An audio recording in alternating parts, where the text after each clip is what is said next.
사실인데 감히 제가 어떻게 그런 말을 한다는 것입니까? 이치에 닿지 않는 말을 가지고 사람을 이렇게 몰약해서는 안 됩니다.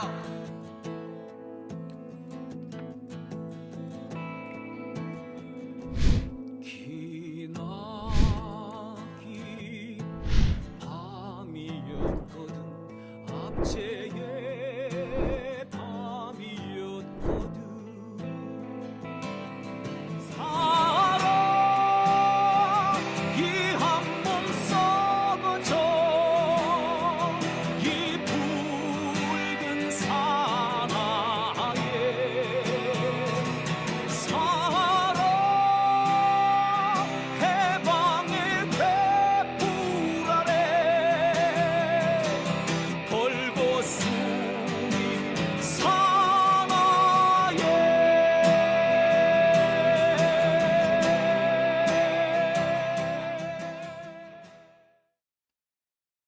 네, 오밤중의 뉴스 함께하고 계신 지금 시각 12시 13분을 지나고 있습니다.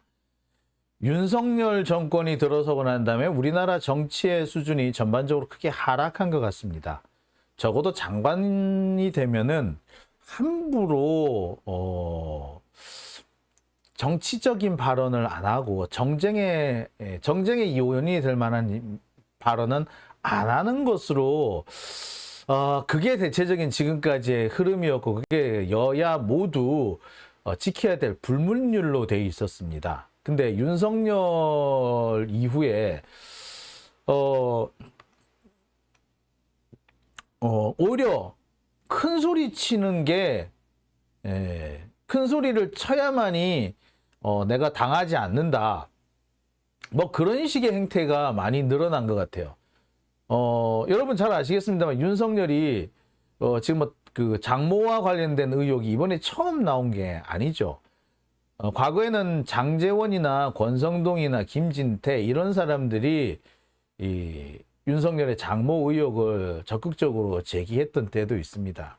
그때 그때 아마 장제원이었을 거예요. 장제원이 의혹을 제기를 하니까 윤석열이 그 국회 국정감사장에서 자기 책상을 탕탕 치면서 막 승질내고 아무리 국회의장이 너무 하시는 거 아닙니까? 라고 소리 질렀던 거 기억하시죠? 자, 그 뒤에 국정감사가 됐든 어디가 됐든 이 국회에 나와가지고 이 정부 부처 직원이나 중부부처 책임자들이 자기가 잘못했는데도 더 큰 소리를 치는 그런 게 관행처럼 돼버렸습니다. 거의 습관이에요. 아주 버릇이 나쁘게 들었단 말이에요. 특히 그런 상황을 지금 가장 잘 보여주고 있는 게, 그런 태도를 가장 잘 보여주고 있는 게 한동훈이죠. 근데 이제는 그런 버릇이 원희룡에게까지 번진 것 같습니다. 자, 이거는 거 계속 그대로 두면요, 앞으로 국회는 계속 무시당할 겁니다. 참 제가 지금 상황을 보면서 안타깝고 참 답답하다라는 생각이 들어요. 근데 과거 같으면 이 정부 부처 관계자가 뭐 정부 장관이든 뭐 총장이든 이런 사람들이 국회 나와가지고 저렇게 뻔뻔스럽게 헛소리를 하면요, 다른 그 국회의원들, 심지어 그 국회 이 각 상임위원회 위원장이 그 정부 그 관계자들 야단을 쳤어요. 같은 당이라고 하더라도요, 여당이라고 하더라도 정부 부처 관계자, 그러니까 뭐 장관이든 차관이든 뭐 이런 사람들이 와가지고 뻔뻔스럽게 큰 소리를 친다라고 하면 국회에 나와서 그렇게 행동하신 거 아닙니다 라고 딱 제재를 했어요. 근데 제지를 안 해. 참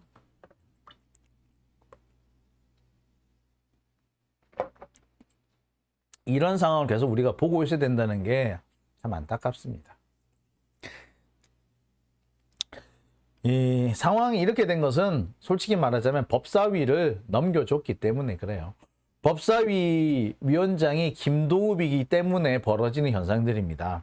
한동훈이 나와서 그렇게 개지랄을 떨 수 있는 것도 법사위원장이 김도읍이기 때문이에요. 한동훈이 그래서 거기서 아주 쌩 개 날라리 짓을 해도 아무도 야단을 칠 사람이 없는 거야. 그러니 법사위에서 그런 식으로 설치니 한동훈 같이 시퍼런 놈이 설치니 원희룡 나도 그렇게 간족될 수 있어. 간족되는 거라면은 내가 한동훈보다 더 잘할 수 있어 라고 설치게 되는 거 아닌가요? 그죠? 자, 이런 면에서 국회 법사위를 넘겨주자고 큰 소리 쳤던 그 박용진 책임을 져야겠죠. 자, 고대성님 후원해 주셨는데요. 미안합니다. 고맙습니다. 비슷한 연배인 듯한데 존경합니다라고 하는데 아이고 감사합니다. 제가 71년생이에요. 네, 비슷한 연배인가요? 예. 자, 그러면 두 번째 주제로 본격적으로 한번 넘어가 보겠습니다. 김건희 양평 땅값 125억, 이게 현재 수치고요. 고속도로가 생기면 이게 몇 배로 늘어날지 모르겠습니다. 자, 오늘 제가 준비한 두 번째 주제는요. 김건희 양평 땅값 125억, 고속도로 생기면 수천억? 예, 저 요 얘기를 좀 해볼까 합니다.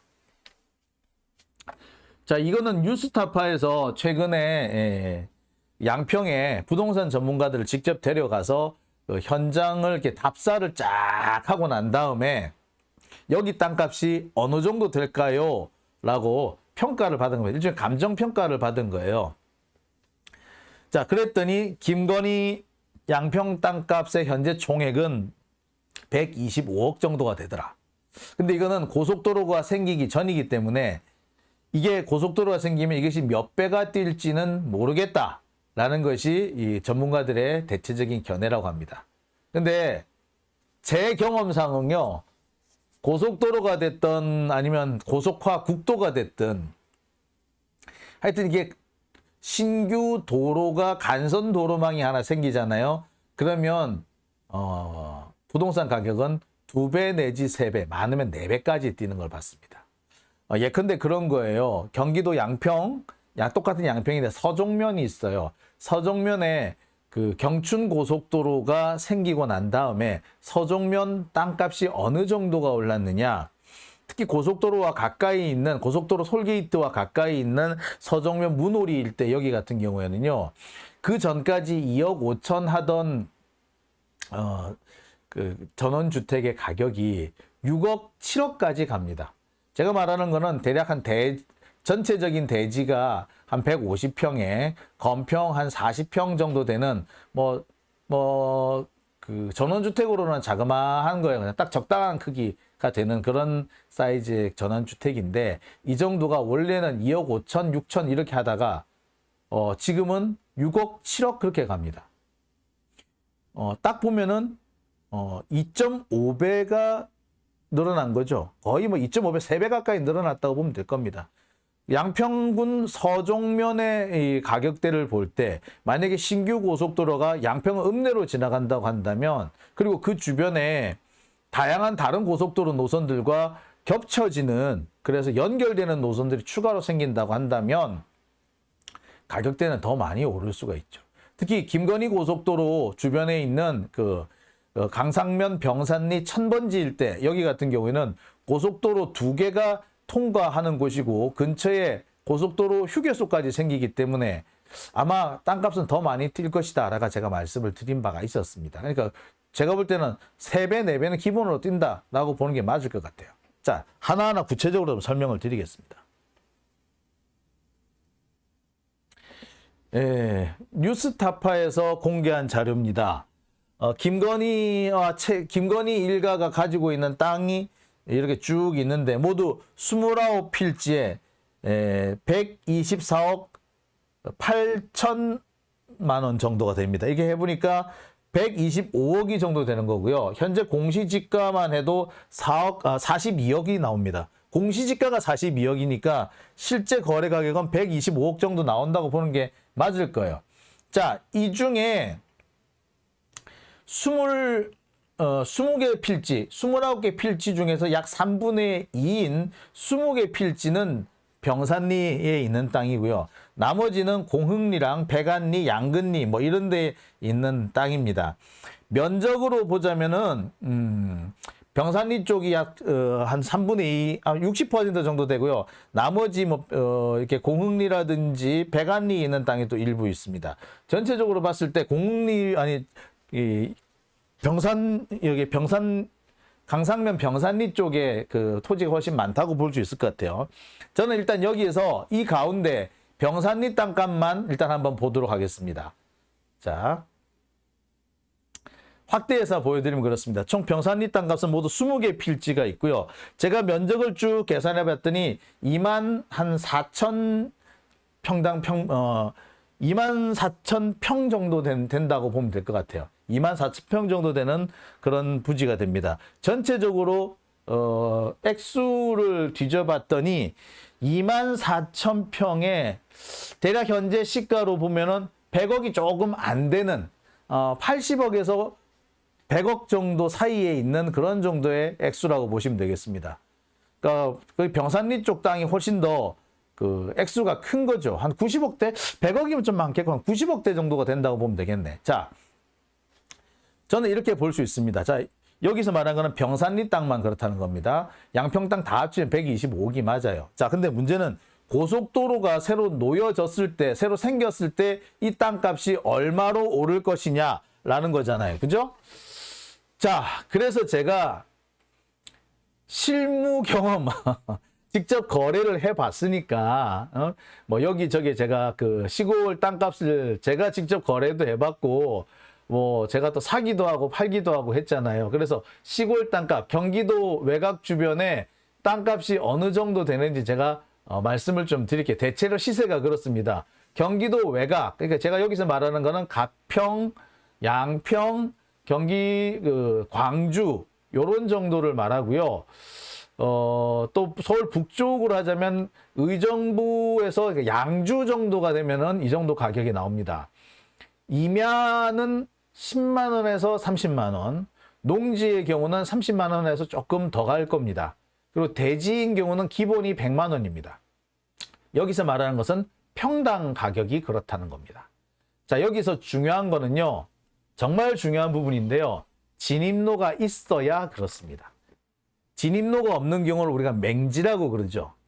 자, 임야나 농지라고 해서 개발이 안 되느냐? 아니요. 개발됩니다. 개발 허가를 받으면 개발이 돼요. 물론 뭐 절대 보전지구라든지 뭐 그런 경우에 안 되는 부분도 있습니다. 또는 뭐 임야 같은 경우에도 뭐 백두대간 뭐 보고지구라든지 이렇게 중요하게 절대로 개발이 안 되는 지구가 있습니다만 그 외에 대부분의 지역은 임야든 농지든 개발이 됩니다. 개발 부담금만 물면 돼. 하지만 뭐가 없으면 진입로가 없으면 개발이 안 됩니다.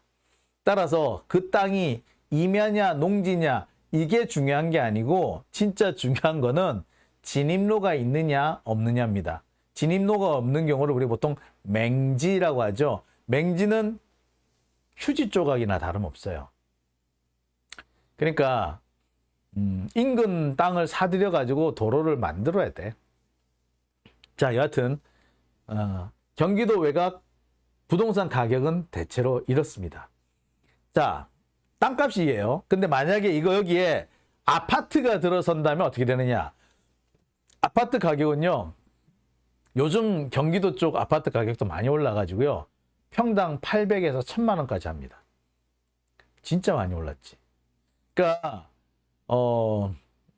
요즘 32평, 33평 이 아파트는요. 경기도에 가도 3억 가까이 한다는 얘기예요. 제 말이 뭐 전혀 틀리지 않았을 겁니다. 3억 가까이 한다는 얘기입니다. 자, 그러면 한번 계산해 볼게요. 24,000평이야. 24,000평인데 여기 아파트를 지으면 어떻게 될까요? 제가 이 아파트 얘기를 계속 하는 이유는 최은순 씨가 아파트 건설 회사를 갖고 있기 때문에 제가 하는 거예요. 그래서 공흥리 아파트 지었잖아. 공흥리 아파트 제가 알기로는 600세대 정도 되는 걸로 알거든요. 그 600세대 정도 된 아파트 아주 대규모의 그 정도면 상당히 큰 규모거든. 그런 아파트를 건설해서 지어서 팔았잖아요.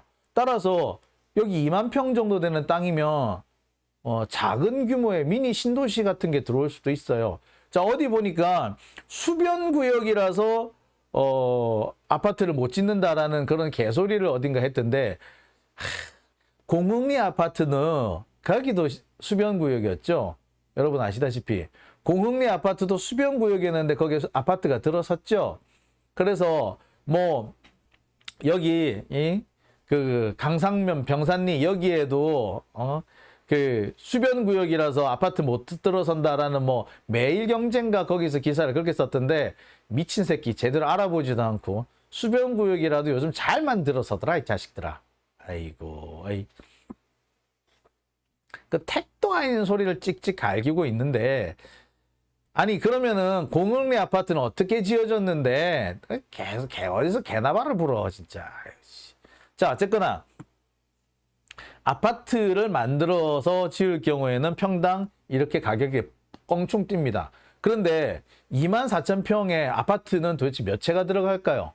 자, 아파트가 몇 채가 들어가는지를 알아야지 이게 준공을 했을 때 어느 정도 가격이 나오느냐 뭐 이렇게 될 수 알 수 있잖아요.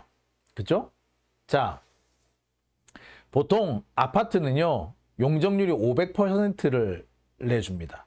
용적률 500%. 그럼 뭐다? 2만 평이면은요, 2만 평의 땅이 있으면 아파트는 10만 평까지, 총 평수는 10만 평까지 지을 수가 있는 겁니다. 자, 10만 곱하기 1000억, 1000만 원 해보세요. 10만 곱하기 1000만. 어우, 씨.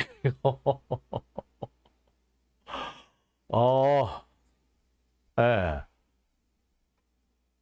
아, 진짜 많이 나온다. 조단위 조단위가 나오나요? 예. 자, 이제 계산하면 제가 진짜 한번 해볼게. 자, 24,000평, 24,000평인데, 이거를 500%, 용적률 500%니까 10,000평, 10만 평이 되잖아요? 10만 평이 되면은, 예. 여기에, 1,000만 원이다. 아, 예. 1,000만 원. 아이씨. 공 숫자가 헷갈리네요. 예. 공 숫자 1,000만 원이다. 그러면 공이 하나 총 해서, 아유, 몇 개야? 공이 총, 아우, 예. 나왔습니다. 이게 얼마? 1, 10, 100, 1,000만, 10만, 100만, 1,000만, 억? 아씨, 어지러워. 예. 아이, 몰라. 계산이 안 나와. 예, 한 1,000억 정도 나오는 것 같아요. 1,000억이에요? 아니야, 1,000억이야? 아씨, 1,000억이야, 1조야. 예, 계산이 그렇게 나옵니다. 액수가 이렇게 나옵니다. 예. 그러면은 김건희는 이제 재산이 어느 정도 부푸는지 뭐 더 말할 필요가 없겠죠. 자, 여러분. 갑자기 말을 이런 상황, 예, 열받네요. 그죠? 열받습니다. 그러네요. 아유.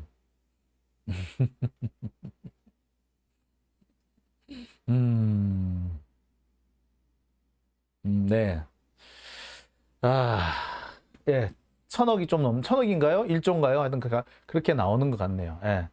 자, 그러니까 고속도로가 생기고, 자, 그러니까 추가로 생기지 않으면 여기 아파트가 들어가기 힘든 위치입니다. 그런데 아파트가 추가로 들어갈 수 있도록 고속도로가 생기고 톨게이트 생기고 하게 되면은, 자, 아파트를 지어서 팔 수 있기 때문에 단순히 땅값이 올라가는 데서 그치지 않고, 여기서 아파트 건설공사라든지 대규모 개발 사업을 통해서 추가 이득을 얻을 수 있다. 따라서 그 규모는 제가 볼 때 이게 조 단위가 나오지 않나 이런 생각이 들어요.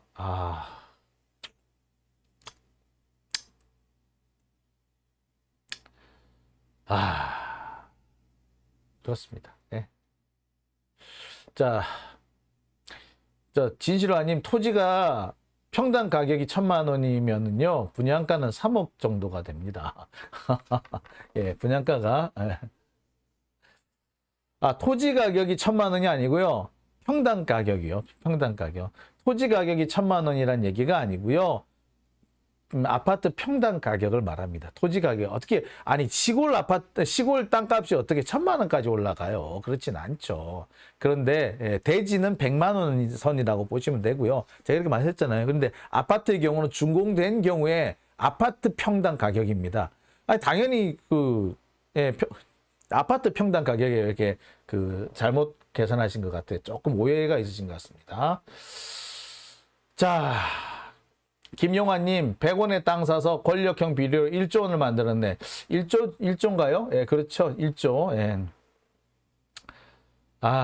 참, 그렇습니다. 예. 답답합니다. 예. 자꾸 오해가 계신 것 같은데요. 제가 여기서, 잠깐만요. 예. 제가 여기서, 아파트 여기 준공 이거는요, 평당 가격, 건설하는 그 아파트 땅값이 아니고요. 아파트 준공된 아파트의 각 세대별로 평당 가격이 이렇다는 겁니다. 30평 아파트인 경우에는 3억 정도 한다는 얘기예요. 보통 근데 30평 아파트의 아파트 대지 지분은 보통 30평 아파트다 그러면 대체로 보면은 7, 8평 정도 되죠. 예. 그렇게 보시면 됩니다. 예. 자, 그러니까 오해 없으시기 바랍니다. 예. 참, 이 땅값 얘기가 나오니까 다들 이렇게 핏대를 다들 세우세요. 확실히 우리나라 분들이 이 땅값 문제에 되게 민감한 것 같긴 합니다. 자, 오밤중의 뉴스. 자, 두 번째 순서는 여기까지고요. 이어서 세 번째 주제로 넘어가 보겠습니다.